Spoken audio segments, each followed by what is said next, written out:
right, everyone, this is Chronicle 8 of the Chronicles of Captivity with Jack Powers. In the last Chronicle, we talked about my transfer from a county jail in Tampa, Florida, up to a small county jail in Kokomo, Indiana. We also talked about a friend of mine who happened to die of a heart attack because the officers just wanted to sit up front and ignore us when we tried to get them back there to respond to a medical emergency.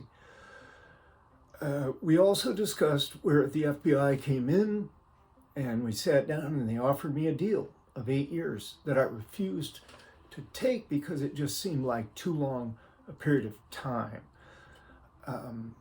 And so they told me that I would be taken back to Tampa and prosecuted and given at least 35 years is what the agent told me. So I was taken back to Tampa, Florida. One day I was just picked up by U.S. marshals. I was taken down to the Marion County Jail, the jail that's in the city of Indianapolis. And I was placed in there for a day or two, mostly spent that in this holding cell downstairs. And then I was taken by plane back to Tampa, Florida. So I ended up right back in the same booking where I was immediately after my arrest. But this time I'm wearing this khaki jail clothes. And there's another guy, he's wearing regular street clothes, and they put us in the holding cell. One of the officers, one of the deputies from Tampa, after a while he comes back and he opens the door and he says, "Powers, you ready to go?" And I said, "Yeah, I guess so." He said, "Well, why are you dressed like that? You're leaving on bail. You're leaving on an OR," is what he said, not bail. You're leaving on OR, which means your own recognizance. So I'm like, wow. So immediately I said, well, I'm dressed like this because I didn't have a change of clothes, and I'm waiting for a change to be dropped off by my people right now. So if I just go up front, I'll just wait up there and change my clothes when they get here. So he was like, and he was almost ready to let me do that. And this guy from the desk, he turned and he said to the guy at the desk, this big, heavyset guy, "Hey, can Powers go up front in these jail clothes and wait for his people to bring a change of clothes? He's going out on OR." And that dude said, "What? Powers? He's not going anywhere. He's not going to close that door right now. He's not going anywhere. He's got a federal hold on him. He's a federal prisoner." So, that was the end of that. Again, I end up being placed back in 2A. Single cell, but you're locked down 23 hours a day. I wasn't there for too long this time before they put me in one of those other solitary cells in the back. And I got to tell you, it was just extraordinarily boring, extraordinarily monotonous. You've got time on your hands, and what do you do with it? There's not a lot of books to read. There's nothing really to do except to sit around or walk around or maybe exercise, maybe talk to somebody if you get a chance. It's just really, really boring. And if you're in a pod or a cell block or whatever, then you can have a lot of action going on, but it's the wrong kind of action, the wrong kind of activities, right? So yeah, it was just painfully monotonous. And that's when they had me in one cell for a while, and then they moved me to that deep cell where they had put Leon after he stabbed up Thomas. So this was the way these things went. That's where I ended up. And, I had a little small black and white TV, and I would watch Perry Mason episodes. That was my favorite, Perry Mason.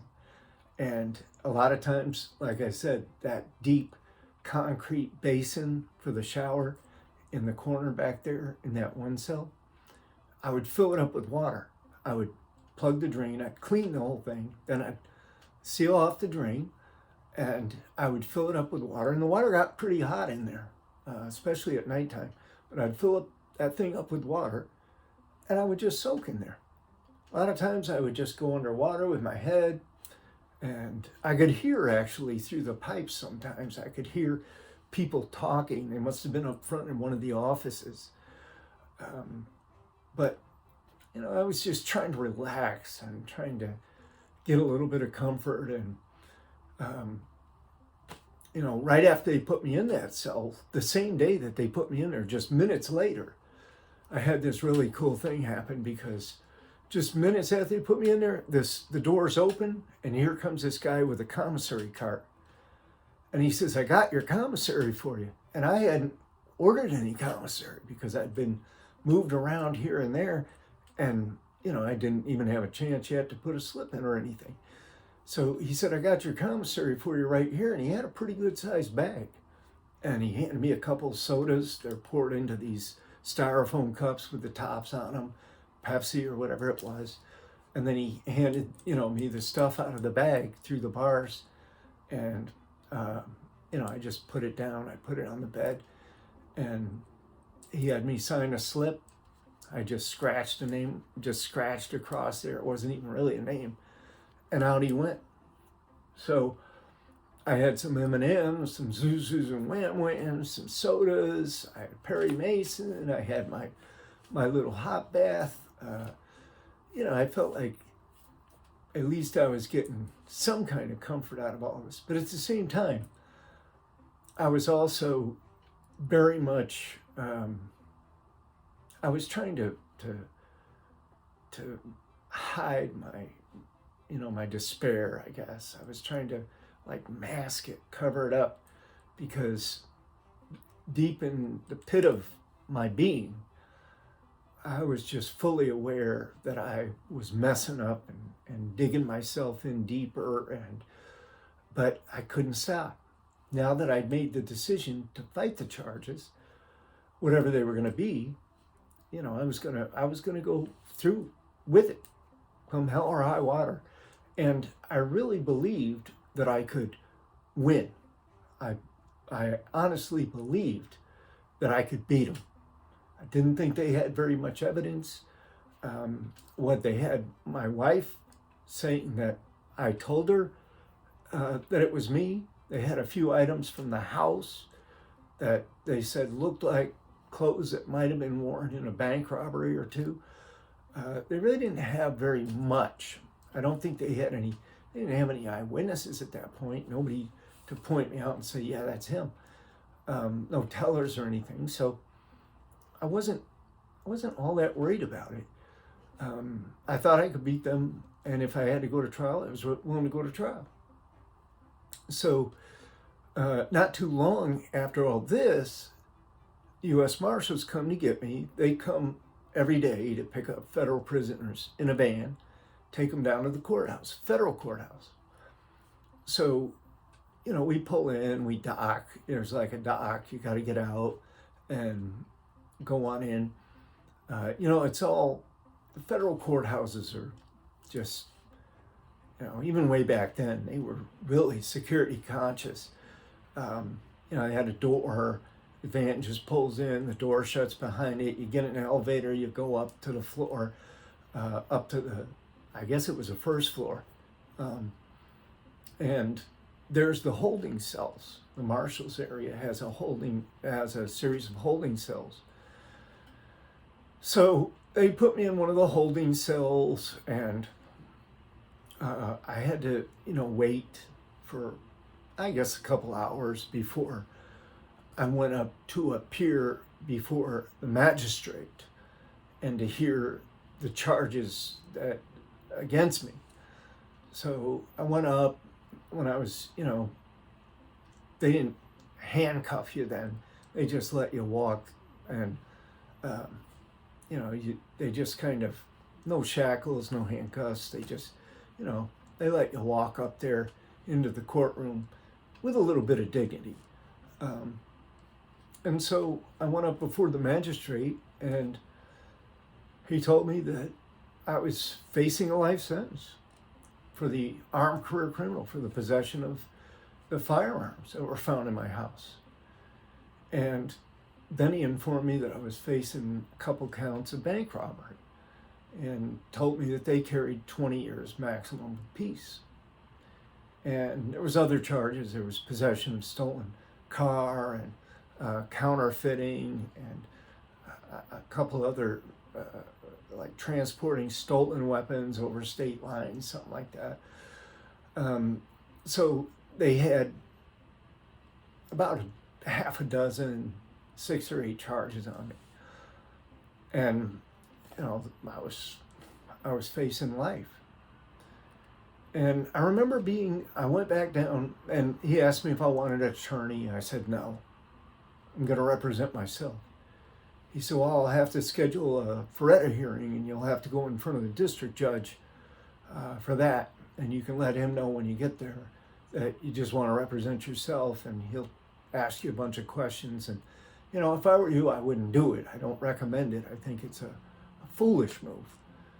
And, in my head, I'm saying, okay, then I'm going to be that fool, because I'm not going to let you people railroad me.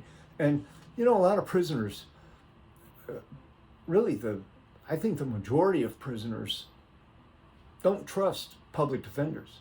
Almost everybody has to have a public defender, but very few prisoners or inmates that I knew actually trusted the federal defender. Now, there were some good ones, but a lot of them were just phoning it in, heavy caseloads. They just wanted to wheel and deal, get this case off their caseload and move on to the next one so that they could keep things moving. And it seemed like they were all part of the same system, the same group of lawyers that includes the judge, the prosecutor, and the public defenders.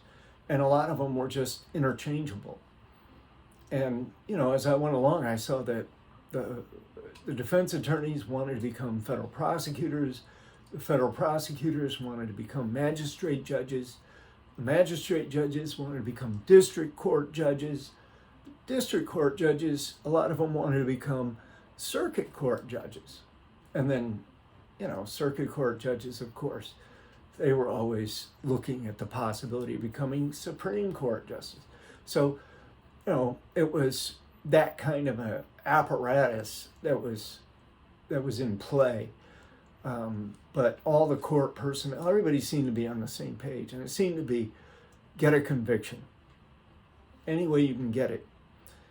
And I remember being in the holding cell after that and talking to the guy next door, and there's a black dude, and he was being charged. He was facing life sentences too. That's how we got to talking. He was facing 2 life sentences for possession and distribution of a controlled substance with unnamed co-conspirators. It was a dry conspiracy. They never found a gram of the narcotics on him or anywhere around him. It was a dry conspiracy. It was just somebody else, some other people saying, yeah, he did this at this date, at this time, I was there, I saw him dealing, having these kilos, and this was going on, and that was going on. So there was no actual evidence other than some co-conspirators were, but they wouldn't even tell him, they wouldn't even name in the indictment who the co-conspirators were. So it was like, he was like, hey man, I guess I just have to guess at this. They did convict him. And they did give him life. They did give him a life sentence, and they did convict him later on. So while I'm waiting there in the holding cell, they take this other guy out from a holding cell next door. And it's a fairly young dude. He's never been in trouble. I mean, he's never been in, really even in jail. But they got him on some federal offense. I don't know what it was. It couldn't have been anything too much. Probably fraud or something like that. And they took him up. He was going for sentencing. And they gave him 10 years. And when they put him back in the holding cell, that man was crying like a baby. I'll never forget it, because the guys, there was 3 or 4 of them in the holding cell on the other side of me. They started talking really loud, like, what do we got, a crybaby down here? Why is that dude crying like that? Hey dude, you gotta stop crying, that ain't cool. You're showing weakness and blah, blah, blah. They went on like that for a couple minutes, and one of the U.S. marshals came out of the office, and he came right up in front of him, and he said, look, I want to tell you something. He said, to you guys, 10 years might not seem like a long sentence, but to that man, it might seem to him like a life sentence. So don't be saying stuff about him carrying on or feeling bad or crying or whatever. That doesn't take anything away from him. He's a man. 10 years is a long time, no matter how you stack it. And, I always had respect for that guy. From then on, a short guy with black hair, I forget his name. I can't remember names. But I always had great respect for him, for coming out there. He looked like a woodchuck. I'd been, calling him Chuck. But I had mad respect for him for doing that. And it always stuck in my head that, it's all a matter of perspective. But 10 years was indeed a long sentence. I mean, I couldn't imagine pleading guilty to and taking a sentence of 10 years, even with the charges that were on me. It was, especially with the potential life sentence. And I just felt like I was compelled to do or die. I was going to either beat him or, do my damnedest to, and in the end, just fall on my sword, so to speak. So that was the first hearing. And then I had to go back again. I think it was just a little while later, maybe a few days or a week. I went up to this other courtroom, and I was in the back, sitting in the back, the marshals, on each side of me. And there was this really old and cantankerous judge. He was yelling at everyone, the lawyers, hey, I want you to do this by this date. And if you don't, I'm going to hold you in contempt. I'm going to dismiss your motions. And you, stop. Are you smiling over there? No, stop smiling right now. He was just going on like that with everybody that was counsel at the tables. And, he had a reputation as being a real hard ass. He'd been there forever. His name was Krensman. And so, when it came my turn, he's like, what else have we got on the docket?